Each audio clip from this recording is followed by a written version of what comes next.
this project is garbage. It's time to throw it out. I screwed it all up. That's it. Guess you don't have a Christmas dress anymore. Tear it all out. Frog, frog, frog, frog, frog. I scored big time. I'm Nora, and this is also known as Nora.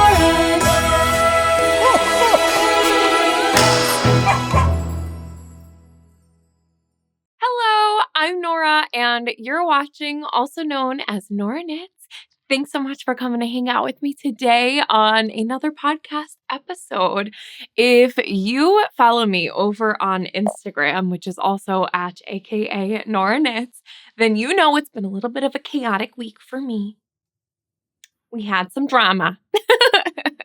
So we're going to get into that today, as well as talk about the whips. There might be a new cast on. I don't even know what happened. It was a chaotic week, you guys. So we've got some whips. We've got some new cast ons. We've got some drama. That sounds like a good juicy episode if you ask me. So let's go ahead and dive on in. As per usual, I do like to talk about my whips, starting with the one that's been on the needles the longest, and that would be my Corsaven cardigan by Tanya Hodney. And the reality is, I didn't touch it once this week, not once. So we are glossing over the Corsaven cardigan, and hopefully next week I'll have a little bit more of an update on that for you guys. And so the next project that has been on the needles the longest is indeed my Christmas dress, which is the pattern Augustine's number 25 by Anne-Sophie Velling. And this project has been on my needles for 24 days. This is also the project that is going to have a little bit of drama. So let's go ahead and I don't even know where to begin here. Actually, we have a few little bits of just tension with this piece right now. So let me start by saying, okay, I am knitting, like, where do we begin? I'm knitting this dress. There we go. That's a good starting place. I am knitting this dress very much off gauge, and I did the math to figure out that I will be knitting it in basically the bodice, the bust portion, if you know, you know. So essentially with my gauge issues, I am knitting the bodice of this dress in the size 5, and then the skirt I am knitting in the size 6. And something that I forgot to mention last week was that I did have to figure out how I was going to seamlessly transition from that size 5 to the size 6 from the bodice into the skirt. And essentially, I had let you guys know back when I started this project that I had done some math just to figure out the rate at which I would increase in order to go from the bodice into the skirt. So that did wind up working out. I basically had to just kind of increase at a funny rate, where I was like knit one, increase, and I would do that in a set of however many times, and then I would just knit one without increasing after it. So that was the best way that I could figure out how to evenly increase across the bodice so that my bodice and skirt would blend seamlessly in the two different sizes that I'm knitting. I am now working on the skirt of this dress, which is knit in this beautiful honeycomb stitch, and I'm working this up on 6mm needles, even though the original pattern calls for 8mm needles. And that is part of why I'm knitting this at a larger size than I would if I was on gauge. So now that we have all of that information out of the way, when we spoke last, I think it was 7 inches into the skirt portion, and literally on camera last week, I moved my little stitch marker or my progress keeper. And then that night was so excited with all the progress I had been making. I kept going. And at this point, I was feeling real confident. I was like, yeah, I'm pro at honeycombs. Me and honeycombs, we go way back. I know how to do these in my sleep. I could do them with my eyes closed. I could do them while watching TV. I could do them while talking. And then I'm going. And I had made a few inches of progress that night. And all of a sudden I was like, something's looking like a little funny here. Something doesn't look quite right. And I kept going. And I was like, I don't know, actually, no. Something's wrong? So I don't know if I messed up prior to moving the progress keeper last week, or if I messed up right after filming. Whatever I did though, I messed up. And hello, welcome. I could not for the life of me pinpoint where it was that I had made a mistake. And I mean, we're talking about the fact that this is a honeycomb cable stitch, and I'm knitting this in drops Fabelle and drops brushed alpaca silk. So there's a fuzziness going on, there's texture going on, and I couldn't figure it out. And I was upset. I wound up putting the project down and throwing a tantrum and sleeping on it. And the next day I came back and I looked at it with fresh eyes and still couldn't figure out where I'd messed up. I think that you realize, you're an adventurous beginner knitter. That's what I would consider myself. I'm an adventurous beginner. And suddenly, just when you start to think like, maybe I've moved on, maybe I'm like an intermediate knitter or whatever the next step on the totem pole is, and then you mess something up and you can't navigate how to fix it, and you're humbled really quickly, reminded that you are a beginner knitter. You're a beginner. So I couldn't figure it out. And I was just trying to figure out like what do I do here? Basically what I was seeing was that the honeycomb stitches are symmetrical. And at some point I must have knit over an additional stitch than I should have in between the cables. And it set the whole pattern off. So suddenly, instead of my honeycomb stitches being totally symmetrical, they were sort of heavier on one side. And then because the honeycomb pattern is also totally, what is that? It's like a bricklay, the honeycombs. When suddenly one of them was a little bit heavier to the side, that bricklay was kind of no longer working out accordingly. And the whole thing had shifted. So part of me was about to just say, that's it. Guess you don't have a Christmas dress anymore. Tear it all out. That was it. You did it. You messed up. You screwed yourself over. And I was about to just rip back to the bodice. And that was going to be that. But I thought, like, okay, no, you're smarter than that. You can figure this out. And it was late at night, and I was kind of vaguely updating on my Instagram stories. So what I decided to do was I kind of pulled apart that honeycomb stitch back where I knew I was on track. And I was trying to figure out where there was a stockinette row in there, but it's so hard to tell in cable. I don't know about you, but I really do struggle to read my cable stitches. Even just like, where did I actually cross stitches over each other? I just couldn't figure it out. But I went and I was pulling it apart and I was like, okay, my best guess is that this row here was a stockinette stitch. Or was a stockinette row. And so I went in with another set of needles on another cord, and I gave myself a lifeline. So if you've never heard of a lifeline before, essentially what I did was I went in and I picked up, and I had to look it up at the time, so don't take my word for it, but I think it's the right leg of the stitches.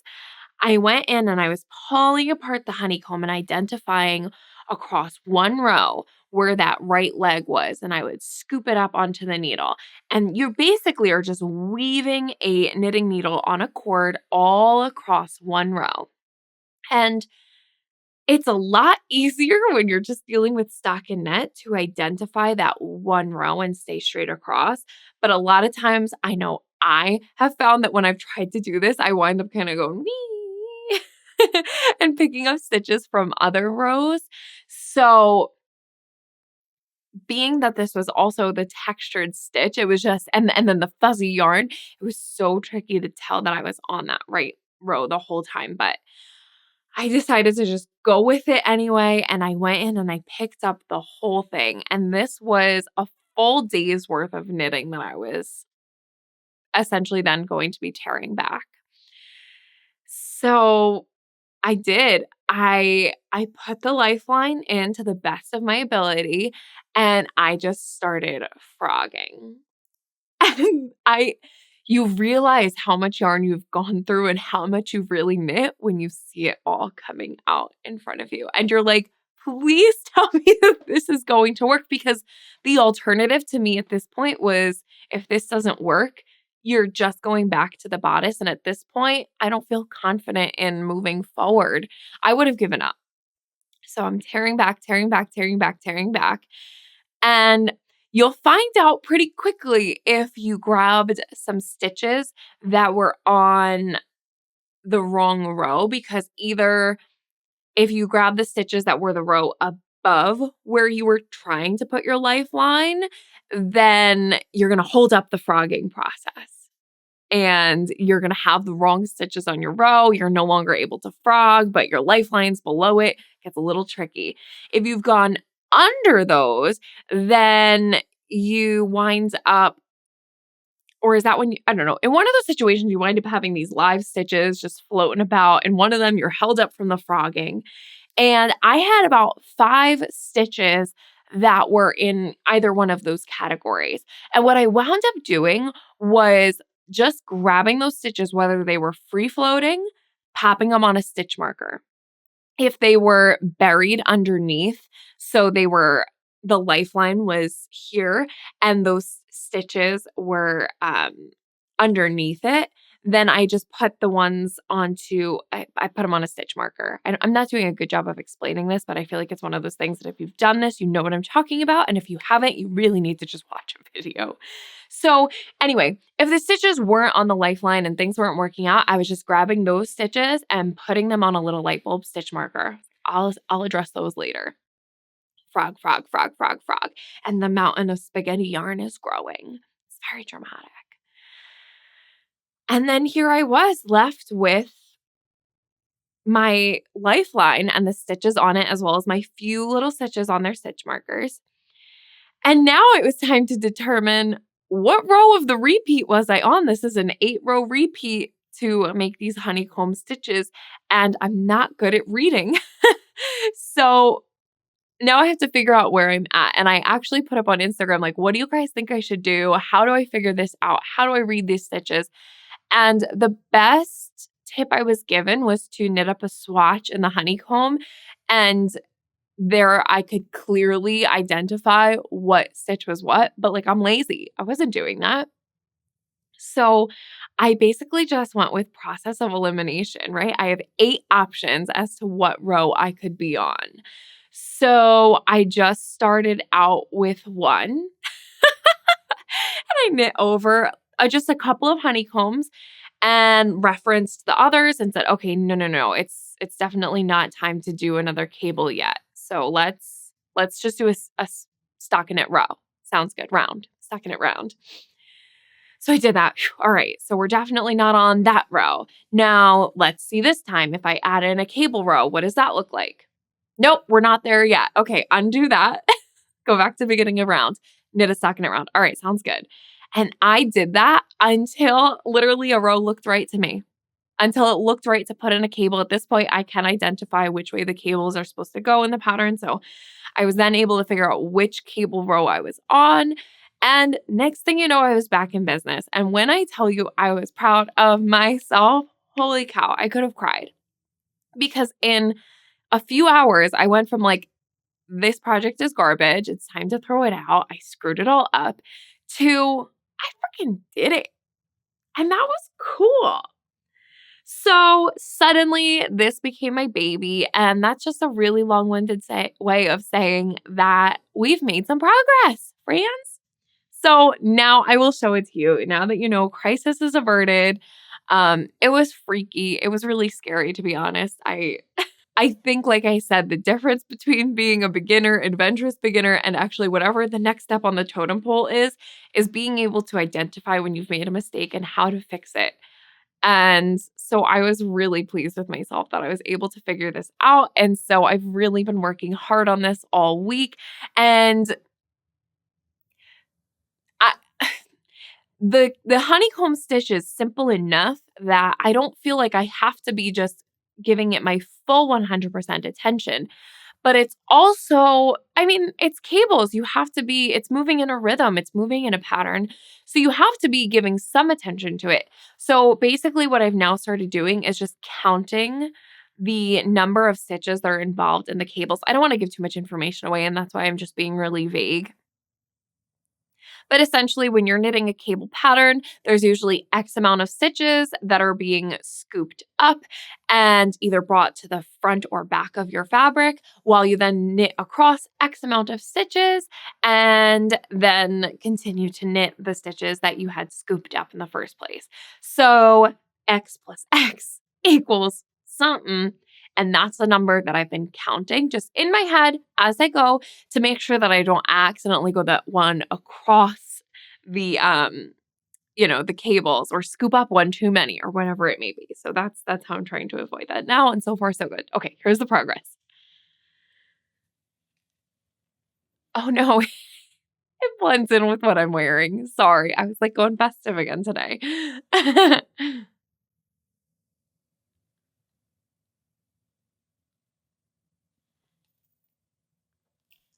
We made progress. I'm very proud of this. Very proud of this. So let's see. If I have this here, is that my stitch marker? This is the progress keeper, you guys, which is also red. What a failure on my part.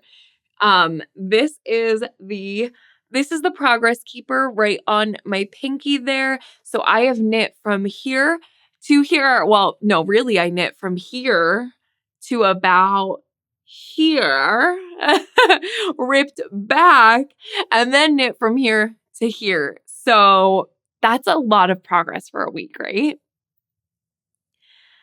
And things really are looking good, I think. Right? No, I'm just second guessing everything. Every time I sit down, I feel like I take a more critical look at my pieces. And so things start to look a little funky to me, but it's all good. It's totally working out. So I can measure now. Let's see. Handy dandy tape measure. I have knit just about 8¼ inches since last week in the honeycomb pattern. So that is fantastic. Now, I also, there's more, we're not done with the drama. So, because of all the shifting that I've been doing with my gauge, with the size that I'm knitting, with the yarn that's called for, the original pattern wants you to knit this with a strand of fingering and then 2 strands of mohair.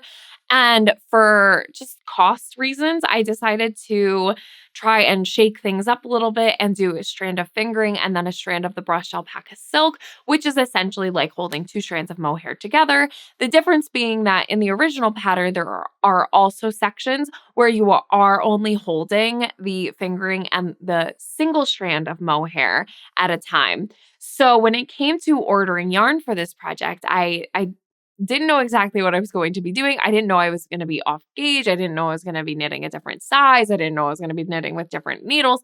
A whole thing that's led us here, where I am actually at this moment about halfway through the yarn that I purchased for this project. So the yarn quantity that I ordered to knit this dress was 11 balls of the Drops Fabelle and 12 balls of the Drops Brushed Alpaca Silk. And at this point, if I'm not mistaken, I have knit across 6 or I'm on the 6th ball of the brushed alpaca silk, and I am, I think, on the 5th ball of the drops Fabelle. And I would say that I'm about halfway done if we're including the bodice and the skirt. Now, keep in mind, the bodice is actually a double folded piece of fabric. So I have this amount of knitting also tucked on the inside and sewn down at the empire waistline. So a lot of yarn has been used so far, but there's still a lot to go. And so I've been getting a little bit nervous about the yarn quantities that I have and the yarn that I'm going to need. So essentially, I measured from where the bodice sits from this empire waistline. I measured from where this hits me down to how long I want the whole skirt to go. The skirt is made up of the full honeycomb skirt and then it looks like a 6-inch or so sort of border or trim in more of a ribbing or just a different fabric.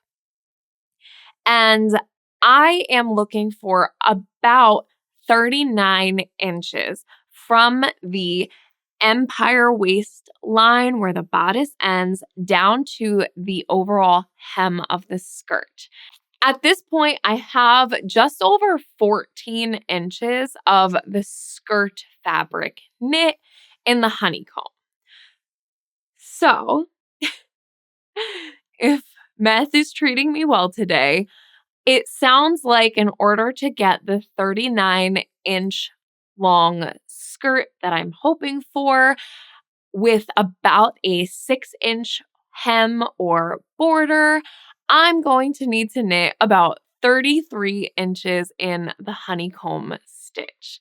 Now, I also have been trying to keep track of, but not doing such a good job, so I don't feel so confident yet in stating how much of the honeycomb I can get out of a single ball of both the drops brushed alpaca silk and the drops Fabelle. However, the last time I checked, I haven't confirmed yet for the drops Fabelle, but for the drops brushed alpaca silk, it looks like one ball of that got me about 3 inches of the honeycomb fabric.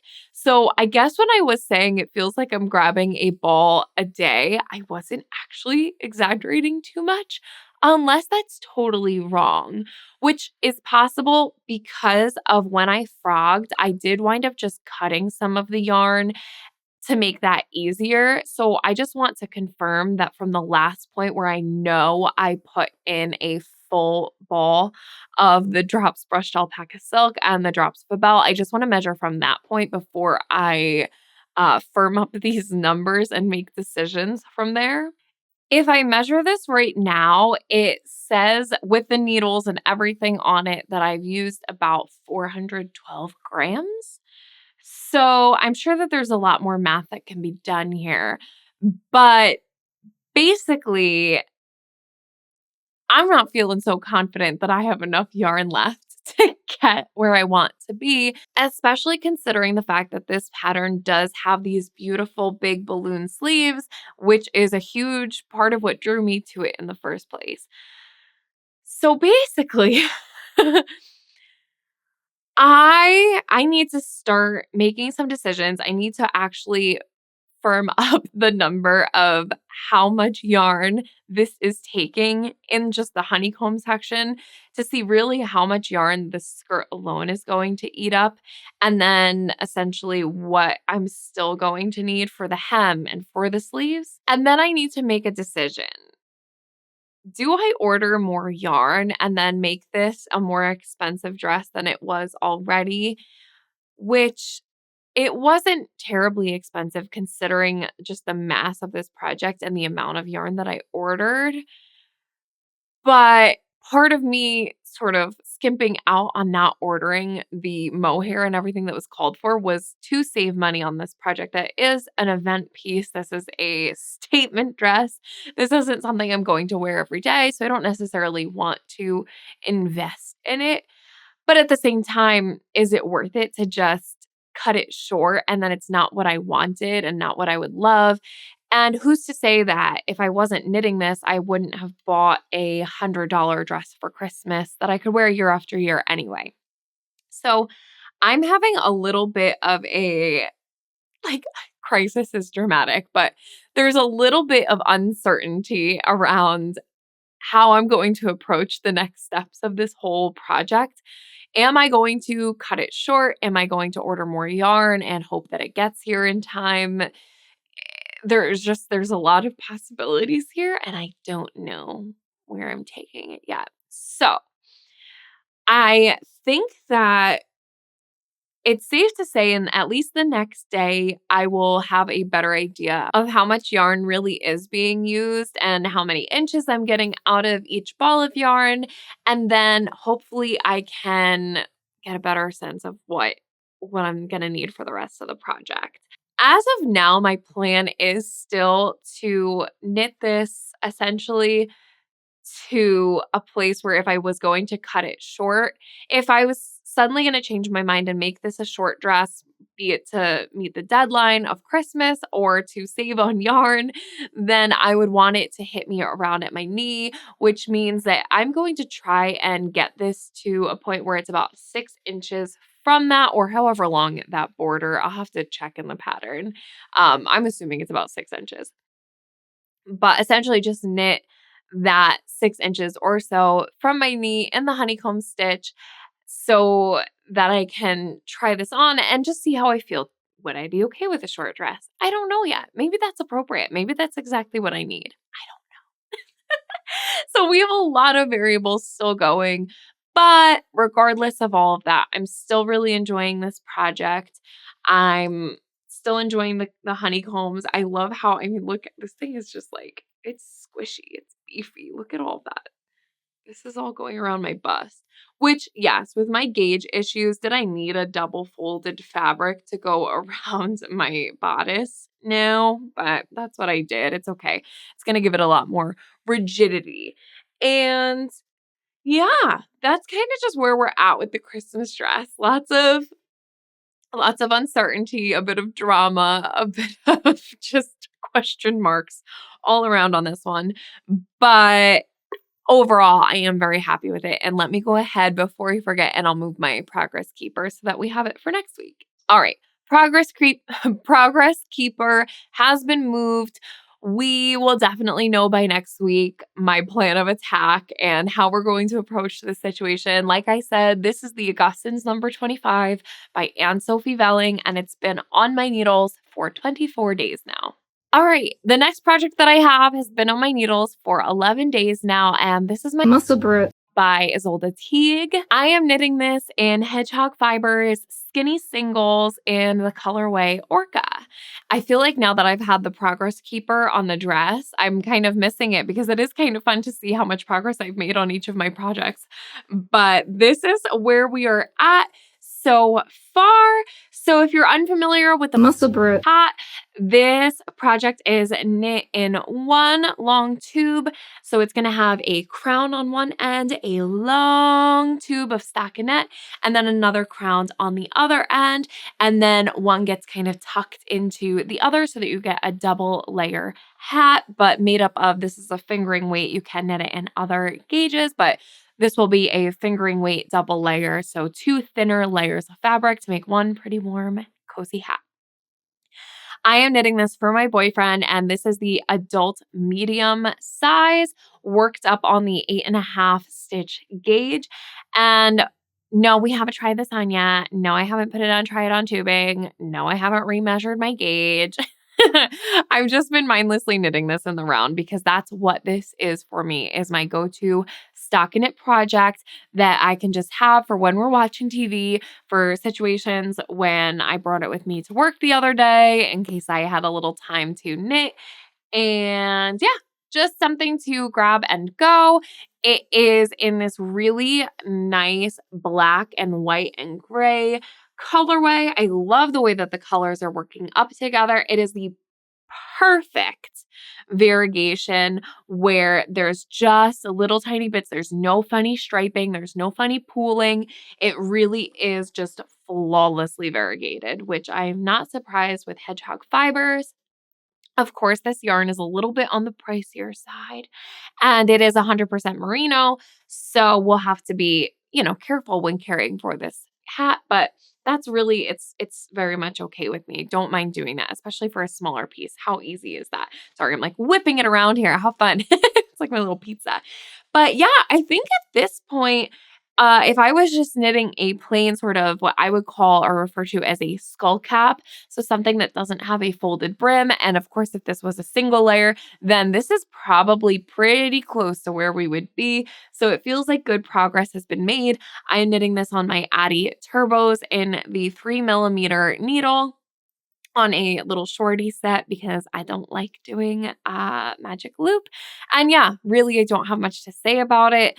I'm sure that I should have him try this on and just throw it onto some try it on tubing soon. So maybe I'll do that. To be really, really honest, if I had to, for whatever reason, go back and redo things, I actually wouldn't even be that heartbroken over it because this isn't something that's on a time crunch. I would love for it to be done for Christmas, but if it's not, I mean, I can just tear it out and start over. It's really the mindless knitting that I like to have on my needles, and I could see having on my needles again. So there hasn't been a lot of progress. It's been on the needles for 11 days, and that's really all I have to say about it. So that's where we're at. Okay, so moving on, let's transition into acquisitions. If you've been around here for a little bit, then you know one of my favorite ways to find yarn is by going to the thrift store. And it's very hit or miss. Now that we've been hanging out here for a little bit, you've probably seen that there are times where I go and every single time I'm finding something awesome. And then other times it's just totally nothing, total drought in the yarn thrifting world. But this past week I was out and about and I scored big time.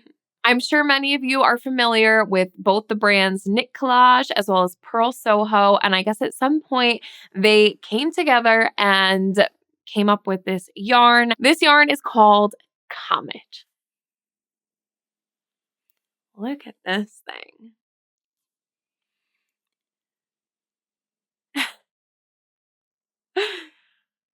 This is Comet by Knit Collage and Pearl Soho, and it is in the colorway Deep Space. Let me get you the specs here. We have on this skein 115 grams, which is equivalent to 34 yards. That's right. There's like nothing here.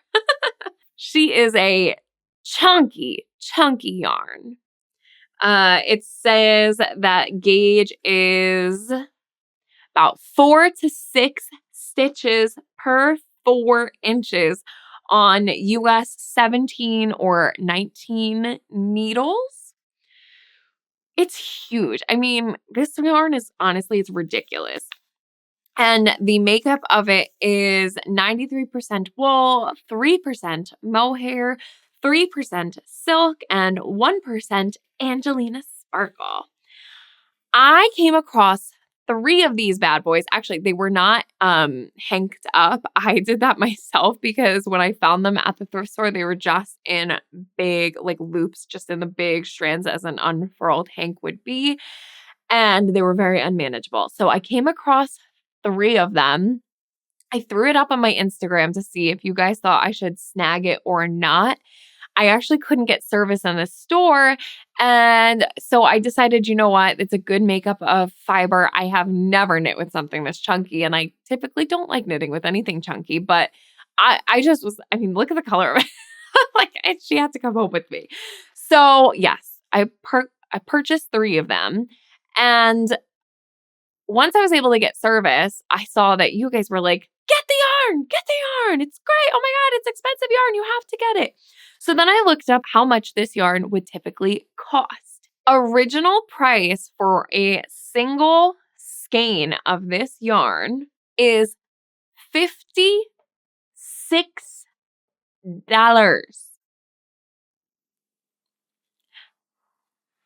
I would never spend $56 on this yarn. That's my personal opinion. It is on sale right now for $33.60 for one hank, one skein. But I purchased all 3 of them at the thrift store for a whopping total of $6, baby. For $6, I had to grab it. And then I was just curious. I mean, holding this yarn, it's ridiculous. There's this giant unspun fluff. That's the blue with little specks of hot pink fuchsia. There's a baby pink in there, the lighter blue, a little more aqua blue. There's some more peachy tones. There's some of this neon yellow tucked away in there.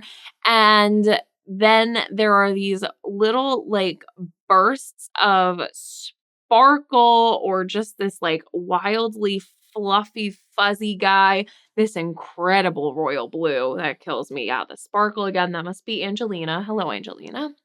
And then the whole thing is basically just strangled by a fingering weight, 2 strands of unplied other yarn. I don't know, guys. This thing is ridiculous. And I had to know more about it. So yes, I bought them. I got them home and I just cast something on because I needed to know. I know. I literally said last week, like, we're breaking all the bad habits. We're only going to have 3 projects going on the needles at a time. But this I figured would work up quickly enough. I could just, I don't know. I just did it. Okay. I just did it. So here we have another whip. Now, I'll tell you, I don't have US 17. I don't have US 19 needles. I have a single pair of US 15, and these are 10 millimeters, and I hate using them, so I would never want to even use anything more than this. But I decided to go ahead and cast on yesterday. I'm knitting essentially the pattern that was paired with this yarn by Pearl Soho. It's a free pattern. It's called To Space and Beyond Hat. And there's an adult size and a child size. Did I check my gauge? No. Am I knitting this for someone? I think I'd like this to be a gift knit for a little girl in my life. And so because I'm using my US 15 needles when this actually calls for a 17 or 19, I knew my gauge would be smaller and I decided to just knit the adult size instead of the kid size and go from there. This is what we have so far. This does fit on my head very snugly, so I think that it'll be okay for a kiddo. Sorry, my needles are clanking. I've gotten a few rows done. I mean, it's 24 stitches in the round. Like, just go ahead and knit away. It's a nightmare. I'm doing it because I'm fascinated by it.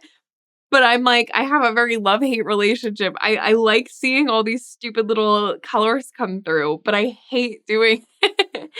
But it's going to be so quick. I'm like, whatever. And I know that the little girl that I would like to gift this to is going to adore it. So I'm sticking through it. But realistically, I thought there's a few little kiddos in my life, few little girls who I think would love this sparkly, ridiculous yarn. And so I had an idea. Okay, yeah, there's not really anything to say right now. It's a tube. I'm sure it's going to decrease, like fun stuff. The pattern does have a pom-pom, and I'm like, all right, so this is essentially so far going to be a $2 project for a gift. We're on track already. Like, what an awesome thing, which this is how much I've knit and this is how much I have left. So like it eats that yarn up. So $56. Phew. But oh yeah, let's talk a little bit about the yarn real quick. You can see that it goes from these like skinny mini little reasonable sections into this just like yarn vomit. And then these skinny mini little sections. And then soon enough, yarn vomit. And I'm itchy because it's all over me. It does not stay contained. I did not bother caking this up. I've just been working it off of a ball. And yeah, these little fluffs and fibers, they're everywhere. I'm covered in tinsel. The whole house is. But I don't know how to explain to you that I have to do it. Like there's something in me that says, like, knit the sparkly stuff. It's so fun. So that's what I'm doing. So I have a vision now. I have a vision for this. My thought is it's soft. It's not itchy or rough by any means, but I can see a kid saying like, ugh, especially when you get to the sparkly things. If that was on my forehead, I'd probably be skeeved by it too. So I was like, all right, how can I make this hat for as little as possible using what I have here and have it just be a fun kiddo hat? Last year for Christmas, I crocheted some mittens in 100% wool, and the people I was gifting them to, I felt like would not enjoy the wool feeling. It's a particular feeling, right? So what I wound up doing was I actually crocheted the mittens, which by the way was just a self-drafted pattern. And then I laid that mitten down on a nice soft fleecy fabric. And I traced it out, cut out that fabric, and I did it to the exact size of the mitten. So then when I sewed the edges, that was essentially that was my seam allowance was the size of the mitten. And I went ahead and sewed it on the inside of those mittens. And oh my gosh, were they the comfiest, warmest? They were so, so cozy. I really wanted to actually make more for us this year, but just haven't gotten to it. So I thought I could do kind of a similar thing with this hat.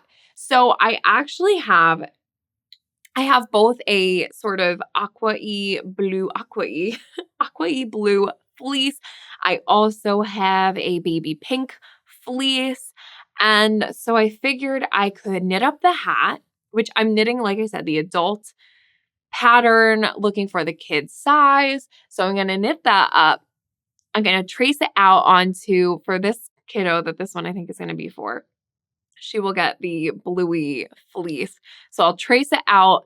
I will sew that up and sew it to the inside. I'm probably gonna have to hand sew it because I'm not gonna get this chunky fabric through my sewing machine. So I'll just hand stitch that to the inside of this hat. And then I was like, it definitely needs a pom-pom, but I don't have any yarn that will match this. And I like a contrasting pom-pom. And then I was looking and I have this sort of this color here, which I'll just have to zoom in. So it's this like fuchsia-y, magenta-y pink. I have that color in tulle. And I was like, how fun would it be to have like the biggest pom-pom ever in tulle? I'm gonna do it. So that's my thought right now. This is really just something I have like in one corner of my house that if I sit there, I'm like, oh, there it is. I'll pick it up and do it. And we'll just see how this gets done. And then if I get to the other two, basically I'll use the like lighter pink fleece for one of them. And I also have a lighter pink tulle. So maybe I'll do that one with a pinker tulle. And then I don't know, we'll see about the other, but that's kind of what I'm thinking with these for now. It's a little bit of a ridiculous project, but curiosity caused the cast on, and here we are. I'm not even mad about it. So yes, cast this on yesterday. It's been on the needles for a day. This is my Two Space and Beyond hat. I am knitting it, like I said, on 10mm needles. I am knitting this magic loop, despite how much I don't enjoy doing that. It was the only option I had for these needles. So yeah, this is random. If I pull this out, I'm not even mad about it. But yeah, that is all of my whips. Those are my acquisitions, my new cast on. Plans for the week are really just work on the Christmas dress. If it's not obvious, that is my main priority. And yeah, just keep working on the Christmas dress. That is the priority.